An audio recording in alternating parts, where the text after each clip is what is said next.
Josie, meine Schwiegertochter.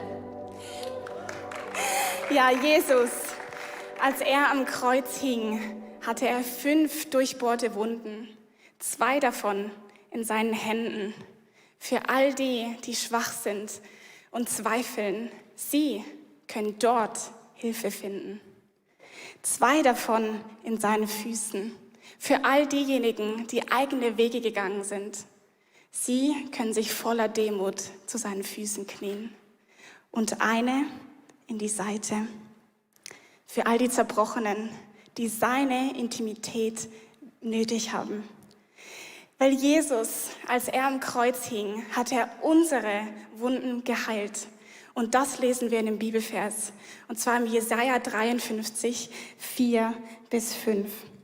Es steht, dabei war es unsere Krankheit, die er auf sich nahm. Er erlitt die Schmerzen, die wir hätten ertragen müssen. Er wurde blutig geschlagen, weil wir Gott die Treue gebrochen hatten. Wegen unserer Sünden wurde er durchbohrt. Er wurde für uns bestraft. Und wir haben nun Frieden mit Gott. Durch seine Wunden sind wir geheilt. Wow, das ist ein Vers, der steht im Alten Testament und es ist eine Prophezeiung, was geschehen wird. Und diese 3 Personen, die wir hier am Kreuz gesehen haben, das sind Geschichten aus der Bibel. Josie hat es für uns aufgemalt und wir möchten noch mal kurz auf sie eingehen, was sie denn genau ihre Geschichte ist, was sie erlebt haben am Kreuz und was das mit ihnen gemacht hat. Da ist zum einen dieser Mann, den wir gesehen haben, es ist Thomas. Der ungläubige Thomas. Vielleicht kennst du diesen Ausdruck im Volksmund. Das kommt daher, das war einer der Jünger und er konnte nicht glauben, dass Jesus auferstanden ist. Aus irgendwelchem Grund war er nicht dabei. Als Jesus sich den anderen Jüngern gezeigt hat, dann kommt er wieder, hört diese Nachricht. Er kann es einfach nicht glauben. Und was macht Jesus? Er sagt, hey, fass in meine Wunden hinein. Und in dem Moment geschieht etwas. Sein Unglaube fällt weg und man sagt, dass Thomas einer der Jünger ist, der bis nach Indien ging und die gute Nachricht von dieser Auferstehung, von dieser Liebesbeziehung mit Jesus bis nach Indien gebracht hat. Die zweite Person ist die Frau am Brunnen, einer Samariterin, die ausgeschlossen war, weil sie 5-mal verheiratet und wieder geschieden war. Und bei der Begegnung mit Jesus sagt sie, nein, du kannst nicht mit mir reden. Ich bin eine Samariterin, eine Frau und du bist Jude und ein Mann. Es sind viel zu viele Grenzen, die uns beide trennen. Und wenn du wüsstest, was in meinem Herzen alles für Zerbruch drin ist. Hey, und der Frau begegnet Jesus und offenbart sich ihr als allererstes in der Öffentlichkeit als der Messias. Und sie wird Zeugin für ihre ganze Stadt.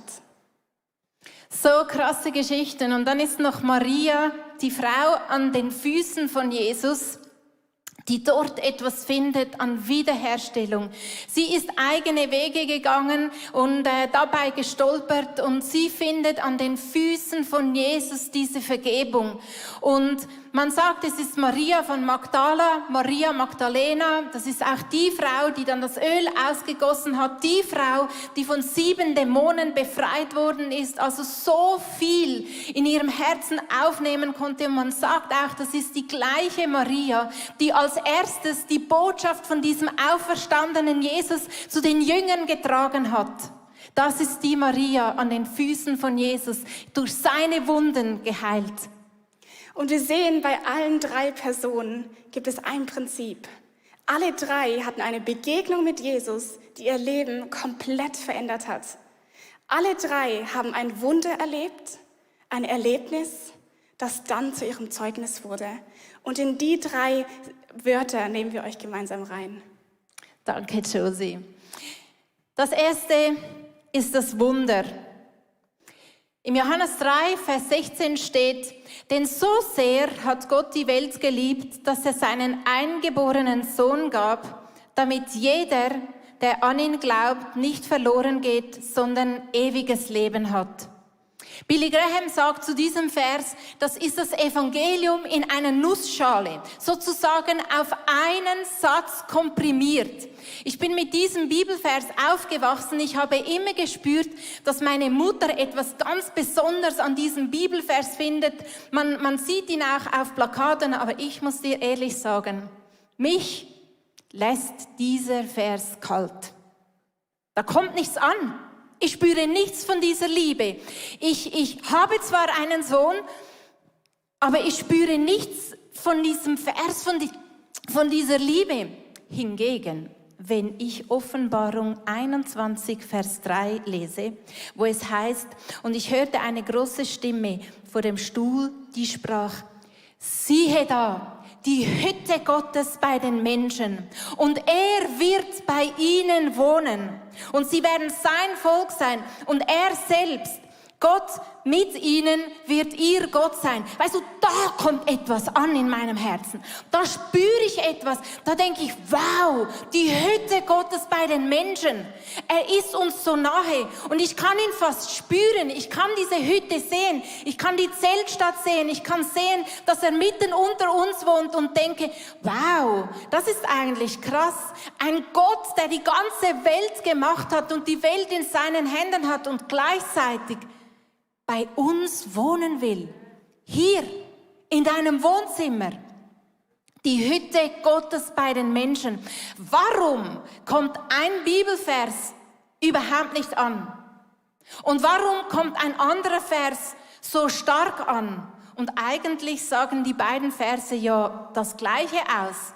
Gott liebt uns Menschen und macht alles, damit wir ihm begegnen. Ich behaupte, es hat etwas damit zu tun mit den Liebessprachen. Ich weiß nicht, das ist kein neues Thema, aber ich weiß nicht, ob du die Liebessprachen kennst. Gary Chapman hat davon geschrieben. Es gibt 5 verschiedene. Lass uns sie noch mal kurz aufzählen, dass wir sie wieder in Erinnerung haben. Also es gibt da Hilfsbereitschaft, es gibt die Liebessprache von Lob und Anerkennung, die Liebessprache der Zärtlichkeit, der Zweisamkeit, der Geschenke. Genau, das sind, glaube ich, so alle. Und was die Liebessprache ja ausmacht, ist, der Gary Chapman hat herausgefunden, dass wir Menschen so Liebe zum Ausdruck bringen in dieser Verschiedenartigkeit, aber genauso Liebe empfangen.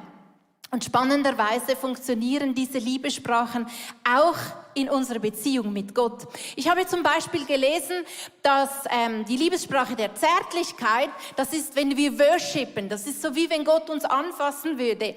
Geschenke ist eigentlich mehr oder weniger naheliegend, das ist, wenn wir ihm spenden, aber es gibt da Leute, die haben einen besonderen Rat dazu. Oder Hilfsbereitschaft ist klar, wenn man sich einsetzt für andere Menschen. Lob und Anerkennung finde ich auch spannend, sind zum Beispiel die, habe ich gelesen, die gerne Bibelverse haben und dann irgendwo aufhängen, so Lob und Anerkennung, finde ich spannend. Was ich mir jetzt überlegt habe, ist, obwohl eine dieser Personen, die wir hier am Kreuz gesehen haben, die Heilung, Begegnung, ein Wunder in diesen Wunden von Jesus erlebt haben, ob das wohl einen Zusammenhang gibt mit den Liebessprachen. Und da bin ich auf Thomas gestoßen und habe gedacht, diese Begegnung, als er in die Wunden von Jesus fassen konnte, ist eigentlich Zärtlichkeit. Herr Jesus hat diesen Zweifler gesehen und er hat gesagt, hey, ich lasse dich nicht bei diesen Zweifeln, du kannst mich anfassen. Wie toll ist das? Und er wurde verändert, er wurde berührt, er konnte Jesus anfassen und das hat den Glauben in ihm geweckt. So stark, dass es einfach aus ihm rausgesprudelt ist und er ist der Zeuge von Jesus geworden. Oder die Frau, die Sünderin an den Füßen, so krass, wenn man so betitelt wird.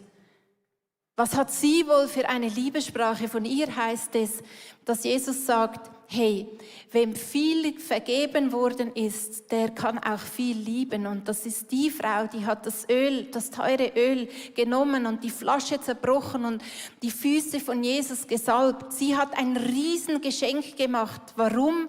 Weil sie hat das Geschenk der Vergebung empfangen in ihrem Herzen. Die Befreiung von 7 Dämonen. Und deswegen glaube ich, dass sie zum Beispiel die Liebessprache der Geschenke mit Jesus gesprochen hat. Und die Frau an der Seite, habe ich gedacht, Lob und Anerkennung, das passt eigentlich zu ihr, weil sie ist 5-mal geschieden worden. Das bedeutete in der alten Zeit, dass die Männer haben sie sich nur scheiden lassen können von den Frauen. Also 5-mal weggeworfen, 5-mal abgelehnt. Und Jesus hätte überhaupt nicht mit ihr sprechen dürfen, weil er ist ein Mann. Josie hat es gesagt, so viele Grenzen sind da einfach kulturell schon aufgebaut. Aber Jesus spricht mit dir. Was für eine Anerkennung. Und ich finde es einfach begeisternd zu sehen, dass Jesus diese Liebessprachen spricht, um den Menschen begegnen. Dann sind noch 2 übrig. Zachäus. Ich liebe diese Geschichte. Sitzt er auf dem Baum, Jesus umgeben von einer Masse von Menschen und genau bei ihm will er einkehren. Ich soll heute dein Gast sein, sagt Jesus zu ihm. Liebessprache der Zweisamkeit pur. Jesus lässt die ganzen Menschenmengen einfach stehen und geht zum Zachäus nach Hause. Hilfsbereitschaft. Da ist mir der Gelähmte in den Sinn gekommen. 38 Jahre lang hatte er keinen Menschen, der ihm geholfen hat, an den Teich zu gehen, wo eine Welle war vom Geist Gottes, damit er geheilt hätte werden können. Jesus streckt ihm seine Hand entgegen und er hilft ihm und er ist geheilt. Er hilft ihm auf.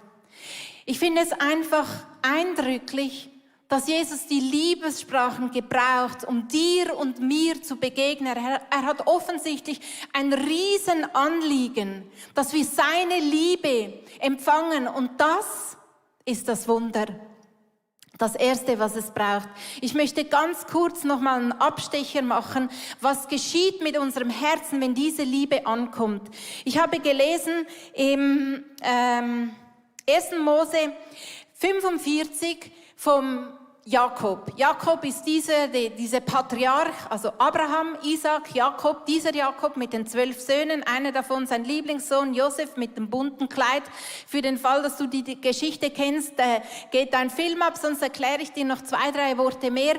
Josef, die Brüder waren eifersüchtig, sie wollten Josef umbringen, aber sie haben ihn in die Sklaverei nach Ägypten verkauft. Jakob, der Vater, wurde im Glauben gelassen, dass sein Sohn gestorben ist. Und dann treffen sie die Brüder sozusagen zufällig diesen Josef nach Jahren wieder. Sie kehren zum Vater zurück und sagen ihm folgende Worte: Josef lebt, Josef lebt, er ist sogar der Herr über ganz Ägypten. Von Jakob steht: aber sein Herz blieb kalt. Er glaubte ihnen nicht. Da erzählten sie ihm ausführlich, was Josef ihnen aufgetragen hatte. Und als ihr Vater die Wagen sah, die Josef mitgeschickt hatte, um ihn zu holen, kam wieder Leben in ihn hinein. Weißt du, auf der einen Seite haben ihn die Worte kalt gelassen, dass als er die Dinge sah, da kam Leben hinein. Spürst du den Unterschied, wenn da was ankommt oder wenn da was nicht ankommt? Das hat mich an einen Vers erinnert im Neuen Testament von den Emmaus-Jüngern. Das sind 2 Jünger, die sind nach der Auferstehung von Jesus von Jerusalem nach Emmaus gelaufen. Sie konnten das auch nicht glauben, was da erzählt wurde, dass Jesus tatsächlich wieder auferstanden ist. Er hat mit ihnen gesprochen, hat mit ihnen Nacht gegessen und auf einmal haben sie ihn erkannt. Und was sie sagen, rückblickend, steht im Lukas 24, Vers 32, da steht: und sie sprachen untereinander: brannte nicht unser Herz in uns, da er mit uns redete und auf dem Weg, als er uns die Schrift öffnete. Sie haben etwas gespürt in ihrem Herzen. Es hat gebrannt. Und um dieses Wunder bitte ich jetzt in dem Moment dich, himmlischer Vater, für alle, die wir hier zuhören und zuschauen, gib uns dieses Brennen für dich, dass wir dich spüren in unserem Herzen. Wir möchten nicht länger, dass uns deine Liebe, deine Worte kalt lassen. Gib uns dieses Brennen für dich, himmlischer Vater, dass es brennt, dass es einen Unterschied macht in unserem Herzen. Amen. Josie, der nächste Punkt ist für dich. Genau. Ich habe dieses Brennen, von dem Susanna gesprochen hat, vor 3,5 Jahren gespürt, als ich im Worship war in der Church in Deutschland und Jesus seine Hand mir entgegengestreckt hat. Und ich habe seine Worte gehört, dass er gesagt hat, Josie, folge mir nach. Bei mir ging es an dem Zeitpunkt wie der Frau an der Seite. Mir ging es so, dass ich gedacht habe, irgendwie, ich finde meinen Platz nicht so richtig, ich werde nicht so richtig gesehen, ich bin nicht ganz würdig. So hatte ich mich gefühlt. Und dann kommt Jesus zu mir und sagt, folge mir nach. Ich habe meine Prüfungen fertig geschrieben, habe das Studium aufgehört, genau, und habe gesagt, so, ich folge seiner Stimme und bin so in die Schweiz gekommen. Und ich erinnere mich noch an den ersten Gottesdienst. Susanna, hast du gepredigt. Und ich bin reingekommen in das Foyer und das allererste, wo mir aufgefallen ist, waren meine Gedanken, vielleicht ging es dir auch mal so, waren, wow, die sehen alle so schön aus. Und ich dachte, okay, hat sicher was mit der Schweizer Bergluft auch zu tun. Aber ich glaube, das, was ich in dem Moment gesehen habe, war das Herz, das gestrahlt hat von Erlebnissen, die sie mit Gott hatten. Und ich habe diese Woche ein Zitat gelesen, wo dran stand, hey, der beste Vertrauensstärker sind Erlebnisse. Und das macht so Sinn. Und als ich da stand und das gesehen habe, dachte ich, ich möchte das auch. Ich möchte erleben, wie der Gott mich liebt. Ich möchte Wunder erleben. Ich möchte Heilung erleben. Ich möchte seine Stimme hören. Und so habe ich für 1 Jahr lang die Bibel aufgeschlagen und am Morgen immer zur selben Uhrzeit mit derselben Bibel, dasselbe Notizbuch, mein Bibeltagebuch geschrieben. Und ich habe ihn erlebt. Er hat mich ermutigt, er hat mich gelehrt. Ich habe Dinge gelesen, die direkt zu mir gesprochen sind. Und ich bin so in den Tag gestartet. Und dann gab es diesen einen Tag. Es war genau gleich. Dieselbe Bibel, dieselbe Uhrzeit am Morgen, dasselbe Notizblock, doch irgendwas war anders. Ich ließ und habe gelesen und gelesen. Und nach einer halben Stunde dachte ich, ich habe immer noch nichts gefunden, was mich so ermutigt wie den Tag zuvor. Und ich war frustriert. Und ich habe weitergelesen, dann gedacht, okay, vielleicht kann ich wieder eine Lehre draus ziehen oder etwas, wo direkt Gott zu mir, zu meinem Herzen redet. Und ich fand nichts. Und ich habe mir ernsthaft die Frage gestellt, Gott, bist du überhaupt noch da oder hast du mich jetzt verlassen? Und ich habe in dem Moment etwas ganz Wichtiges gelernt. Ich weiß nicht, ob du es merkst. Ich habe gelernt, dass Erlebnisse nicht vergleichbar sind. Weil das, wo ich gesucht habe, mein Problem war, ich habe das Erlebnis von der Ermutigung, wo ich an dem Tag zuvor gespürt habe, genau das wollte ich am nächsten Tag nochmal spüren. Und das ging nicht.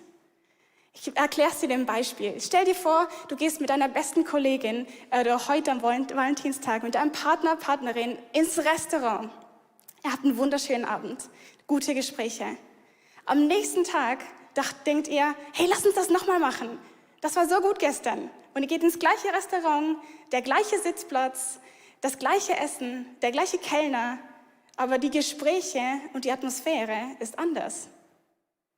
Und ich habe gemerkt, um vorwärts zu gehen, müssen wir Erlebnisse, die wir mit Gott erleben, wieder ihm abgeben und dankbar sein. Für die Zeit dann ausgerüstet sein, wo wir nicht mehr so krass seine Ermutigung hören, zum Wissen, hey, ich habe ihn erlebt und ich weiß, er wirkt. Und ich möchte dir eine Frage stellen heute. Ich weiß nicht, wie es dir geht mit deiner lebendigen Beziehung mit Jesus. Ich weiß, Corona hat viel durcheinander gebracht, hat Rhythmusen geändert. Aber wo stehst du gerade? Weil das, was ich weiß, ist, dass er mit dir ein Erlebnis haben möchte. Er möchte mit dir Wunder erleben, dir zeigen, wie sehr er dich liebt. Und wenn ich dich heute ein bisschen herausfordern darf, dann darfst du dein Handy oder dein Notizblock schnell rausholen und die Frage aufschreiben: Was möchte ich dieses Jahr mit Jesus erleben. Ich habe das gestern Abend gemacht und mir sind so viele Sachen eingefallen. Und ich wieder gemerkt habe, hey, mich challenge das auch. In dem Tag wieder zu sagen, okay, und ich gehe jetzt raus und ich nehme einen Spaziergang mit meinem Jesus. Weil die lebendige Beziehung braucht Erlebnisse.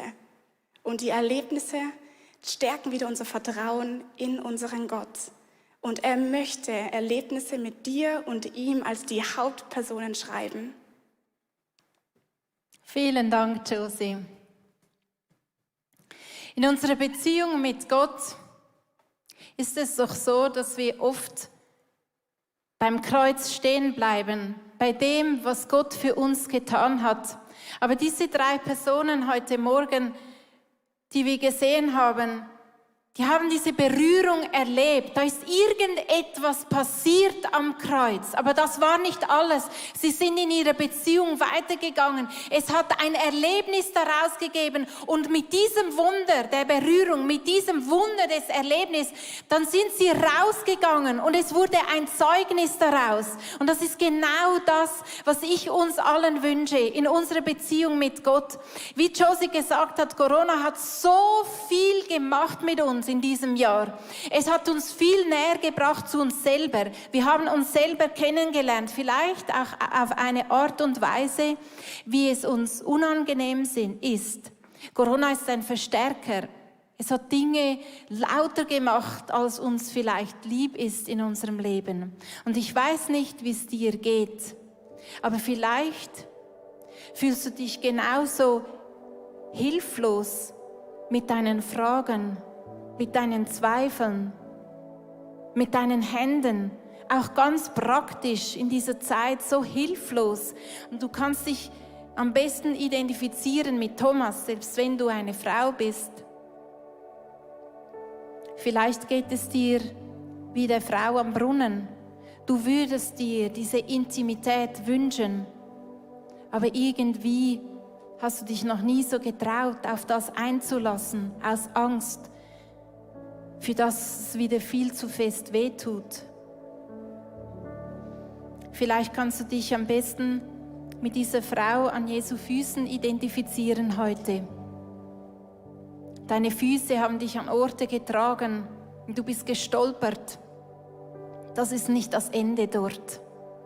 Weißt du, der Glaube an Gott ist für mich in dem Moment lebendig geworden, wo ich nicht mehr länger diese Geschichten bestaunt habe, wie sie in der Bibel stehen, sondern wo ich mich Teil von dieser Geschichte machte.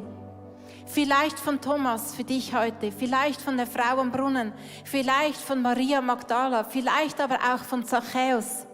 Weißt du, dieses Lied ganz am Anfang hat davon gesungen, dass er vor der Tür steht und anklopft. Das ist nichts anderes, als er zu Zachäus gesagt hat. Er hat gesagt, hey, ich möchte heute dein Gast sein.